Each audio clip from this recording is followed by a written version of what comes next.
I gotta say, we knew that you were probably gonna be on stage yesterday talking Fallout 76, but you just kind of decided to up the ante with like a lot more one more things. Was that always the plan, to just kind of say like, here's everything we're doing? I don't know that it was always the plan. We kind of got there. We're doing so many things. Yeah.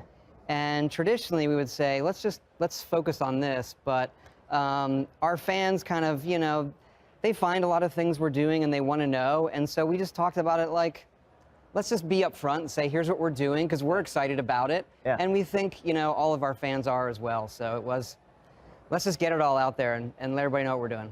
Yeah, well, because I remember it was a couple years ago on this show where you sort of talked about, your longer term philosophy for the studio, and that, you were going to do the Elder Scrolls 6 after this other mystery game that was sort of in between. So I guess we now know what that mystery game is? Yes, it's Starfield, okay. Which is incredibly exciting for us. We've been working on it for a long time. Yeah. And, it's one of those things where even though we're announcing it, there'll be a time, obviously, where we really show it off and dig deep, and that'll be closer to its release. Right, because that's the thing is you announced them, but he said it really was just a logo resolve, and there's not a lot. You said it was, I think it was a next-generation single-player experience is what you're saying about it, right? Yes. Does that mean it's single-player only, it won't have online? Like you're focusing that on just a single-player experience? Its focus is single-player. Whether it has some social connection, I don't know. I don't want to guess right now. Okay. But that's our focus for that game. It's not one of these share world games we get to follow, but it's very much like your next big epic single player. Exactly, yes. Yeah. Amazing. So, I mean, tell me for you and sort of, you look at your time, how you're sort of, you've got 3 studios now in BGS. I mean, where are you focusing your time right now? I tend to, look, first of all, we have a great team. Yeah. And I've worked with a lot of these people. The average time is over a decade, yeah. and they really know their stuff. So it doesn't take me kind of digging in the weeds on everything. Yeah. I tend to spend my time up front when we're doing a game, yeah. creatively, what is this going to be? And then as it's coming in, Fallout 76 right now is dominating our studio's bandwidth because that's the game that's coming out, and we have more people on that project than we've ever had on any project. But then the mobile game, Blades, is it's amazing, and that's an awesome team. Most of them are in Montreal, but we also do work in Rockville on that game. Yeah. And that's fun to do as well. So for me right now, I'm still a kid in a candy store. I get to look at all of these games and work with all of these amazing people. But is it transitional for you? Because I think for many times your team, you were focused on kind of one project. It was all in 100% on that. And now you've got, feels like 4 or 5 things that are sort of competing for attention. Well, the other thing is, I think it's from the outside. It's viewed one way. We always overlapped. Okay. Oblivion into Fallout 3, into Skyrim, into Fallout 4, and then Fallout Shelter, and doing VR versions. Yeah. And so this is just, it's a larger scale of that, but it's the same, where we'll do pre-production with a smaller amount of people until a game is really there. Right. And then when we enter production, we move the bulk of the studio to that game, but not all of the studio. And then as it's, coming in to get finishing for shipping, that's where our focus is. So would you say, Starfield, Elder Scrolls 6, are they in production now? I would say Elder Scrolls 6 is in pre-production, and Starfield is in production. It's a game we've been making for a while. Well, okay, so you're able to play Starfield now. Oh, yes, absolutely. That's a good way to say it. Starfield is playable. Yeah. Elder Scrolls 6, not in that way yet. Now, when you were on the show a couple of years ago, Elder Scrolls 6, you said that, I think something along the lines, someone reminded me on Twitter last night, that the technology wasn't there yet for the game you wanted to build when you said this thing was 2 years ago on the show. Yes. Is the technology there now? It's getting closer. Okay. What is your vision? I'm sure you don't want to say a lot about it, but what's the type of technology that you were looking to bring to life to be able to make? I don't want to spoil anything yet. I think the teasers that we put out they're kind of A, announcing the game, and B, ones of tone. Yep. How does the game feel? Hints at where it's set for both of them, both Starfield and Elder Scrolls 6. Okay, well, Starfield, we know. Space, I guess, seems like some kind of space something. Elder Scrolls 6, I'm sure the fans have been tearing apart. Even the music, it feels like. There's a little bit of info there, right? It'll have a subtitle at some point. It will at some point. Yeah. Even for us, though, putting that, redoing that music and putting it up there, even we get we get goosebumpy. Yes. Like, we can't wait, to have everybody be able to play this game but that's us too. We want to. I say that kind of creates like it's almost a tone sort of rallying call for the team, I'm sure too, because it's like 1,000%, 1,000%. Like, I mean, such a beautiful image, and again, not much more than that, but you see this. And there's some things there to pick apart, but we'll let our fans do that. I'm sure the rewinds are already happening. All right, well, that's the future. We're really excited that and even for you, this is, I'm sure, the next number of years of your life, thinking of like all these games and all these projects. As you get on, it's kind of, you do it for a long time and you think, well, what are all the games I want to make? Yeah. Well, let's just do it. Life is short. So that's kind of been my attitude lately. Well, let's talk Fallout 76 because that is coming out this year, and you gave an amazing presentation. You're such a master at sort of Thank you. encapsulating I learned all from this. you. Oh, stop, please. Well, it was really special, and I wanted to, a lot of people online had a lot of questions about the game. Just so people know, it's not playable here at E3. So sort of what we saw is what we saw, right? Correct. But a lot of people are kind of wondering now, the fact that you're doing more of this sort of share world experience, and you said, hey, you can play solo, but a lot of people were asking me, it's like, can I play offline? You cannot. You will see, even if you're playing by yourself doing quests, you will see other players. Okay. And you can interact with them, or you can ignore them, because there is a quest line. One of the main things that I saw feedback was when we say there are no NPCs. Okay, so that's one of the big differences that we really leaned on, which is every character you see is a real person. Yeah. But there are still robots and terminals and holotapes. So if you see a lot of the quests we do in Fallout 4 that are kind of this found world quest thing, we still do all of that. Okay. But then, so if you sort of picture doing those quests or you watch someone play Fallout 4, it's like that. But then, as opposed to running into a gang of raiders, those are real players.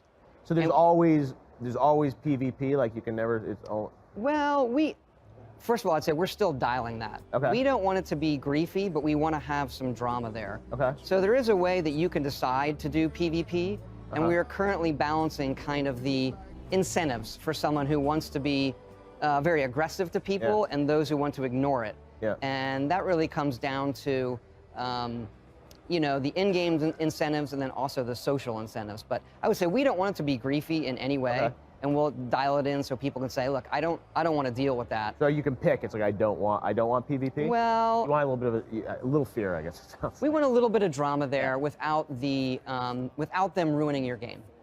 Okay. All right. Fair enough. A lot of people are wondering, that's obviously in an online environment. How is that going to be accomplished? Still there. Okay. It's real time. So it's real time back. Yeah. Okay.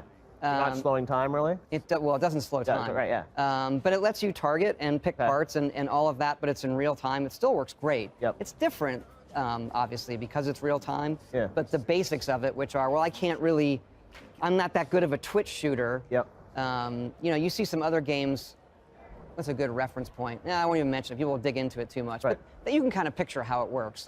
Like, I'm not as good at lining up someone and getting a headshot, but I've made my character good at VATS. Oh, and now I can do that. Okay.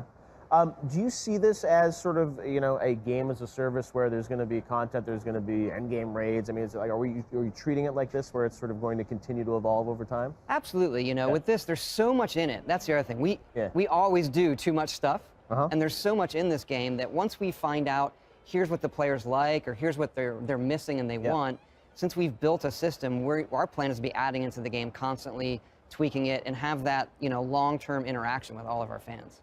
Now, the fans, I think, want to know about mods in an online environment. It's such a huge part of your games over the years, BGS. How are you going to treat the idea of mods or user content in this environment? We love mods, and so we are 100% committed to doing that in 76 as well. Okay. We will not be able to do that at launch, though. Yep. Our goal for launch, this is really new for us, is have a well-running, robust service, and then some period later, we're currently still designing what that service looks like. You'll be able to have your own private world and be able to mod it and do all of that. We think with our games, that's where like the long-term life of them really is. Yeah. That is trickier when you get into an online world, but we're definitely committed to that. Just won't be at launch. All right, now it's a big anniversary for Fallout this year as well. Fallout 3 anniversary. You guys gonna celebrate in any way? The Fallout anniversary? Like a remaster? Is that what you're... Yeah, if fans want something. We aren't right now, but you can play Fallout 3 actually on Xbox One. It plays in 4K. It's amazing. So it's still there. You can still experience it. Exactly, because I was saying people like, love playing your games and playing them again, and as you joked with Skyrim Alexa, which I heard that was your idea. Someone was telling me last night that very much. That was a joke that escalated. But it's so fun, and now it's actually, you can actually get the app on Alexa, someone told me. Someone built that. We didn't say it on stage, but it's actually real. That's insane. Because we wanted people, you'd see the commercial, you laugh, you go, hey, Alexa, play Skyrim, and then, oh shit, this is real. It's a real game. Yeah, no, it's amazing. It was like a joke we all make too, like, well, what would be the funniest place to put Skyrim? And then, like, oh, we should do a commercial. We should do that. And there was, no, we should really do it. No, it is a great piece, and I love that you're sort of, so self-aware about it, because it was, as you said, even though Todd is not on the internet officially on Twitter. Yeah, I was joking before, it's like now that you're making an online game, you've got to come online, but you're reading everything, I feel like. I do read a lot, yeah. I'm on the forums a lot. I'm on Reddit all the time. And it's great. Our fans are really the best. They give us crap for the things we do wrong when we deserve it, and they embrace us when we do great things. Well, what I think is so exciting coming out of yesterday was that BGS, sometimes you guys would go away for a number of years and disappear, and it feels like now so many projects, it's like you guys are going to be more present more often in our lives. We would like to be, even like we go away for those periods, and it's, we do it because we have to, but we don't enjoy that. We'd like to have more things coming out, and these games show that. And that's what was cool, because typically you've gone in this mode of like, we'll announce the game and ship it 6 months later, and now, with some of these, especially new IP, it feels like are you going to be a little more open now about sharing things on these games earlier, like something Starfield? Like, is it going to be like, hey, when we talk about it again, it's going to ship in 6 months? I don't know. I think I still think when you really want to show a game, have it come out as soon as possible. Yeah. What we do in between, I still think is up in the air. This is kind of like new for us to do what we did, so I don't want to promise anything, because I honestly don't know. First New World, 25 years. Yeah. That must be exciting, though, for the whole team, right? It's incredible. It's incredible. I mean, look, Elder Scrolls and Fallout are just amazing worlds for us to play in. But when you're doing those, you are looking back, like, how do you want to reinterpret, X and Y? And then you go into Starfield and you say, okay, what is the tone of science fiction that we think is unique, that really excites us? What would we want to do in that kind of game? And then, it being us, it's extremely ambitious. And is that an idea you've had for, a decade, or like how? Yeah, absolutely. In your head, and you just wanted to do it? Yeah, and then you talk about it in the studio, and ideas get put on it. It massages itself through lunchtime conversations over a decade, maybe. Wow. And then we filed the trademark 5 years ago. Wow. So that's when we really... That's what our fans have. They see the trademark. Well, that's why people have known that there was something, but always people like, where are they going to announce it? What is it? And I think it's great. You say like, hey, we're making it. We're not saying much about it, but it's like, it's something that, you're obviously playing, thinking about, and we can't wait to see. I think it's great to see that we need people like you and your team building new IPs and pushing our industry forward in that way too. So it's great to see that you guys are signing up for the hard work of not only building a game, but an entire new universe. It's the fun work. It's the best.